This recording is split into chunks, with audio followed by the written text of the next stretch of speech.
Bonjour à tous et bienvenue dans cette nouvelle vidéo concernant Life is Strange 2. Donc je vais donner mon premier jet sur ce jeu, mon premier avis, hein, vraiment brut de pomme. Là on est quasiment au début, enfin on va dire on est à 30 minutes de jeu peut-être, j'en sais rien, à peu près.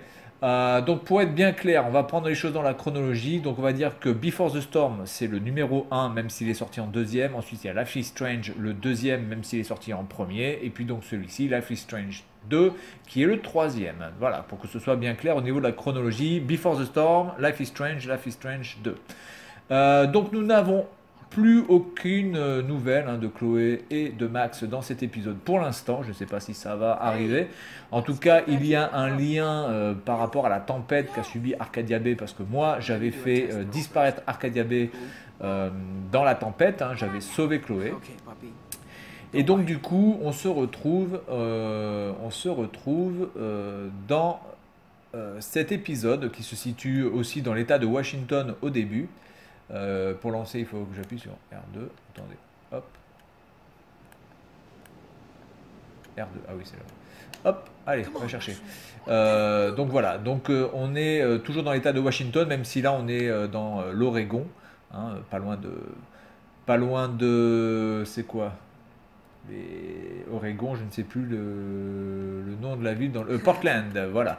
Donc du coup, j'interprète Sean, que vous voyez ici, qui porte ce polo avec un chien dessus. Qu'est-ce que c'est? Ah, une dent de requin. Donc du coup, il est mexicain, d'origine mexicaine, mais je pense qu'il a il a la, il a la nationalité, américaine, et ça se passe aux alentours de 2017. En tout cas, c'est très contemporain cette histoire, puisque on nous parle, il y a un moment donné, on fait la référence avec le mur que Trump voulait construire entre le Mexique et les États-Unis. Voilà, donc mon petit frère qui est là, Daniel. Donc nous sommes en fuite. Par rapport à la police, parce qu'il s'est passé quelque chose évidemment au début du jeu, que je vais pas trop vous spoiler, mais enfin grosso merdo il y a eu quand même un gros événement qui fait que nous sommes en fuite et que la police nous recherche. Voilà, donc là nous avons un mec qui s'appelle, je me rappelle plus, il s'appelle pas Hank, il s'appelle Brody. Voilà, Brody. Hank c'est un autre, c'est un mec qui nous a kidnappé juste avant. Brody qui est une sorte de journaliste itinérant, un peu pervers, dans le sens qu'il regarde un petit peu des sites chelous, voilà, mais pour l'instant c'est un allié. Alors je ne sais pas s'il sera un allié jusqu'au bout, parce que si on se base par rapport au premier épisode Life is Strange avec Max, on peut se rendre compte que des fois les alliés ne sont pas forcément des alliés, n'est-ce pas? Alors au niveau de la DA, de la direction artistique, bah, écoutez, on est à peu près au même plan que les autres épisodes, même si les couleurs sont beaucoup moins baveuses. Voilà, donc je trouve que c'est un peu plus agréable à regarder.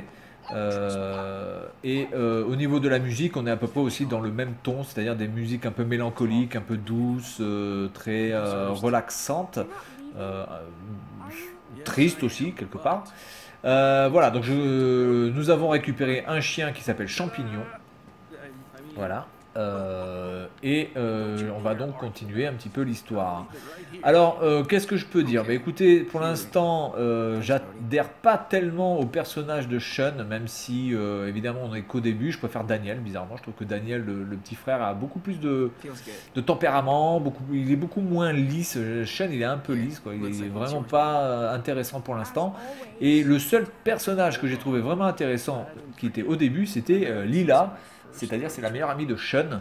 Et elle était vraiment intéressante. J'aurais bien voulu interpréter cette personne plutôt que lui. On va voir si au fur et à mesure de l'épisode, Sean va avoir un petit peu plus de mordant dans son caractère. Mais pour l'instant, franchement, on est presque proche de la loque, quoi. Même s'il a un côté un petit peu bagarreur, parce que du coup, dans les choix qu'on peut faire, il y a le choix de se bagarrer, il est assez bagarreur.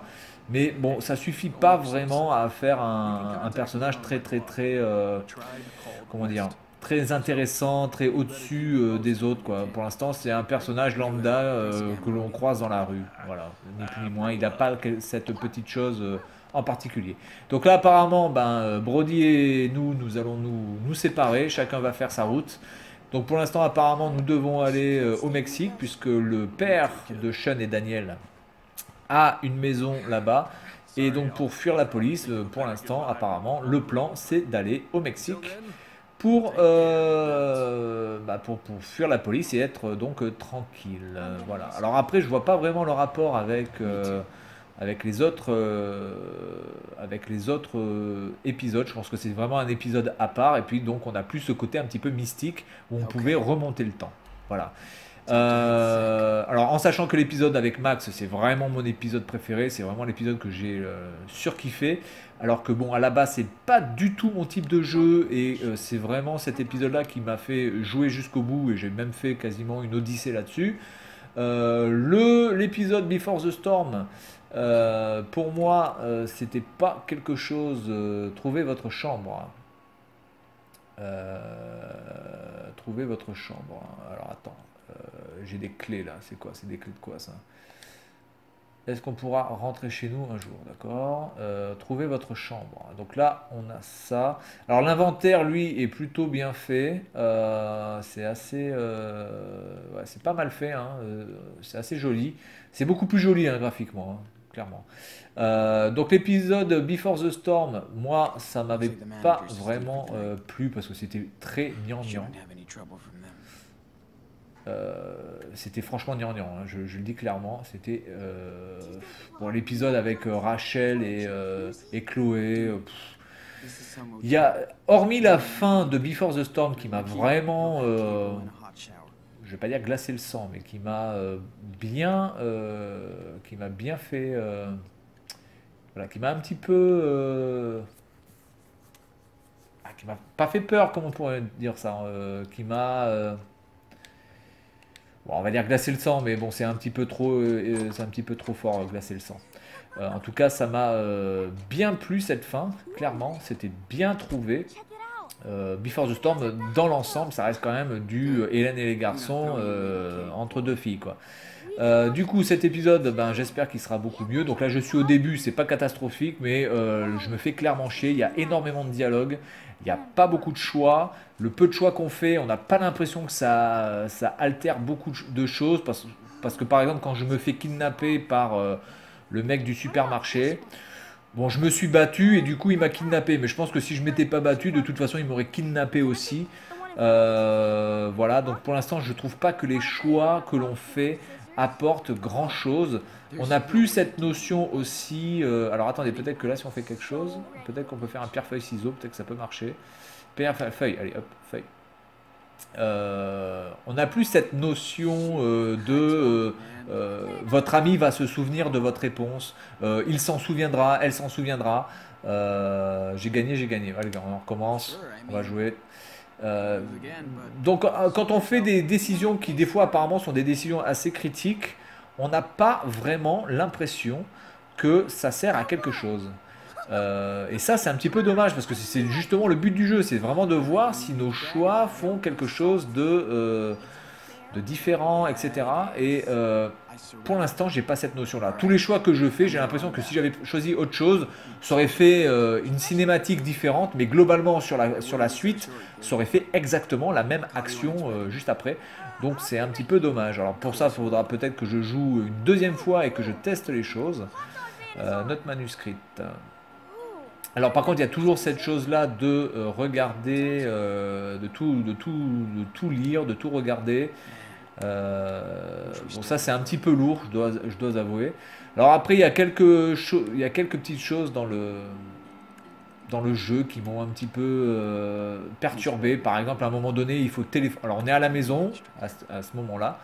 On est à la maison et il faut téléphoner à notre amie Lila. Donc on nous dit bien qu'il faut appeler Lila. Il faut appeler. Donc excusez-moi, mais appeler, pour moi, généralement, c'est quand même au téléphone. Nous sommes en 2017 ou en 2018. Ce personnage a 18 ans ou 17 ans. Donc en 2018 à 17 ans, j'ose imaginer qu'il a un portable. D'accord? Il a un portable. On s'entend bien là-dessus. On nous demande d'appeler Lila. Ok. Baisser le volume. Je vais baisser le volume. Et par exemple, vous voyez, donc on peut avoir accès à notre téléphone. Bon là, je n'ai plus de batterie, donc j'ai pas accès, mais tout à l'heure, je pouvais avoir accès. Donc ça, c'est mon portable. Donc j'ai bien un portable. Et quand je dois téléphoner à Lila, je ne peux pas téléphoner à Lila par rapport à ce portable. Donc du coup, on me demandait d'appeler Lila, j'avais bien les messages de Lila, et je voulais cliquer sur l'icône Lila pour téléphoner. Eh bien, ce n'était pas possible. Donc c'est quand même juste aberrant ça, quoi. Je veux dire, quel est le truc? Alors en fait, c'est que on vous force à faire un scénario, c'est-à-dire que non, il ne va pas utiliser son téléphone pour appeler Lila, ce qui est déjà en soi proprement débile. Voilà, c'est complètement débile. On a un téléphone portable, on va l'utiliser, on va envoyer un SMS, on va envoyer un message sur Messenger, sur Skype, peu importe. Mais on va utiliser son téléphone, c'est à ça que sert un portable, d'accord? En plus, il était chez lui, donc il avait le Wi-Fi. J'imagine qu'il devait avoir le Wi-Fi, que le Wi-Fi donc était donc gratuit. Il pouvait se connecter en Wi-Fi chez lui et envoyer un message tout simplement. Eh bien non, il faut aller dans la chambre de Daniel, se connecter à son téléphone, à son ordinateur. Voilà, se connecter à son ordinateur pour qu'il fasse un Skype.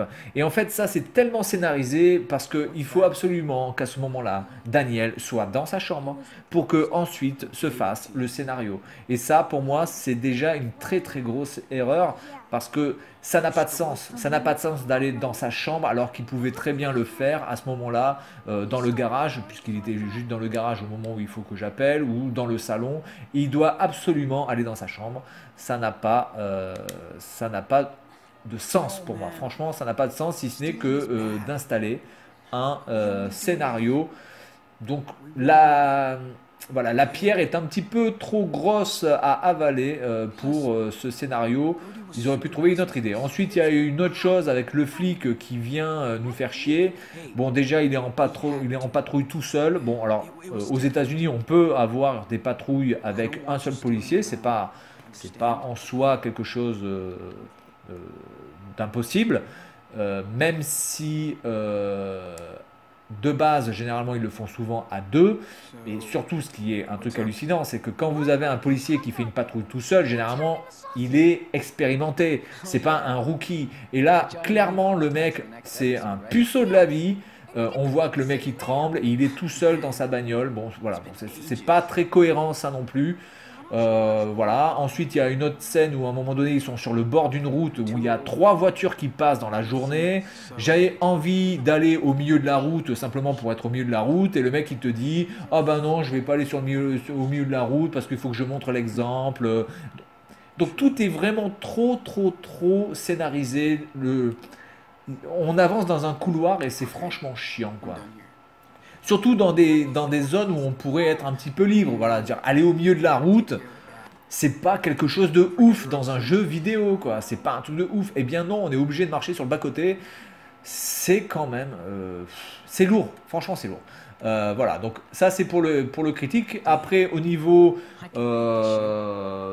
des sous-titres, les sous-titres sont extrêmement bien écrits. Il y a vraiment des mots argotiques, des mots de jeunes, comme on pourrait les avoir à notre époque. Donc ça c'est un très très beau travail de la team. Il n'y a pas de version française en audio. Bon, ça c'est un petit peu dommage, mais globalement, comme on a de très très bons sous-titres, eh bien, on ne va pas se plaindre de l'avoir en anglais.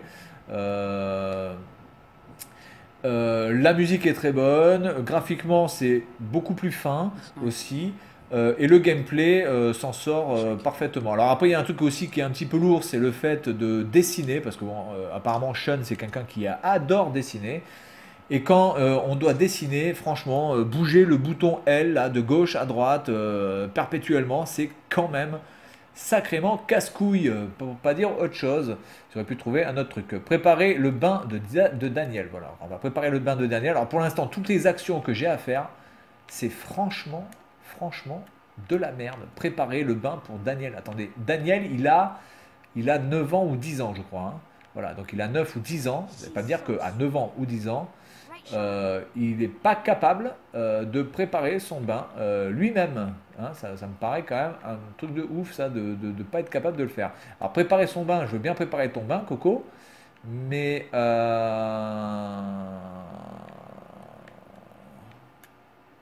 regarder la télé ensemble. Oui, non, ça c'est ok. Donc, attendez, on va sortir de là.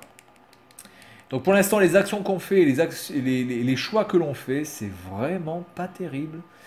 Il n'y a pas du lourd, il n'y a pas des choses très fortes. C'est un peu gonflant, voilà. Sac à dos, donc il veut que je prépare son vin. Mais alors, déjà, j'ai rien du tout là dans le truc pour préparer son vin, à part une vieille couverture moisie. Tu veux que je prépare ton vin comment? Tête de con. Est-ce qu'il y a quelque chose vers la brochure, chaise, s'asseoir et dessiner? Alors, je vais pas dessiner parce que c'est vraiment gonflant. Dans le placard, est-ce qu'on a des choses? Peut-être des serviettes? Non. Faire repasser? Non. Regarde, un fer à repasser.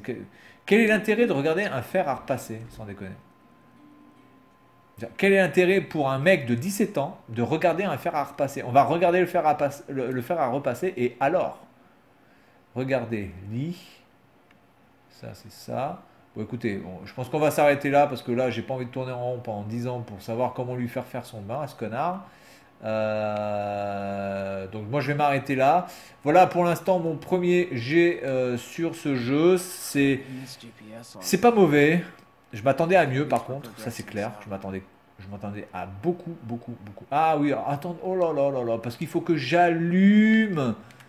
Parce que là, le mec, il peut pas voir les choses, il peut pas voir qu'il y avait des affaires de toilette et tout. Oh non, mais c'est abusé, c'est abusé. Bien sûr que tu le vois qu'il y a des trucs, t'as pas besoin non plus d'allumer la lumière. Ah, putain, mais c'est un truc de barbare. Voilà, donc là, normalement, je vais pouvoir faire couler son bain. Voilà. Bon, ben écoutez, j'espère vraiment que dans les prochaines heures de jeu, il y aura beaucoup plus de choix très importants à faire, qu'il y aura beaucoup plus de drama, on va dire. Parce que là, j'ai vraiment l'impression de faire les Sims, quoi. Pour l'instant, c'est les Sims. Voilà, c'est les Sims, mais en version HD et en version plus aboutie, quoi. Mais pour moi, pour l'instant, c'est les Sims. Voilà, il n'y a pas eu vraiment de drama, si ce n'est au début. Et l'affaire du kidnapping, même si déjà l'affaire du kidnapping en lui-même reste un petit peu bidon. Enfin bon, c'est pas non plus bien écrit ça, cette partie-là. J'ai été un petit peu très. Ah oui, il n'y a pas de serviette. Voilà, donc il va pouvoir prendre sa douche. Voilà, donc bah écoutez, je vais jouer à ce jeu, je vais le terminer parce que de toute façon, j'adore la licence, donc je vais quand même le faire. Mais j'espère vraiment que au moins ce sera au-dessus de Before the Storm, parce que si c'est en dessous de Before the Storm, ça risque d'être profondément casse-couille. Voilà, donc là je vais lui dire d'aller prendre son bain, j'imagine. Voilà, va prendre ton bain et c'est bon. Voilà, donc c'est tout pour cette vidéo et puis moi je vous dis à la prochaine. Salut à tous.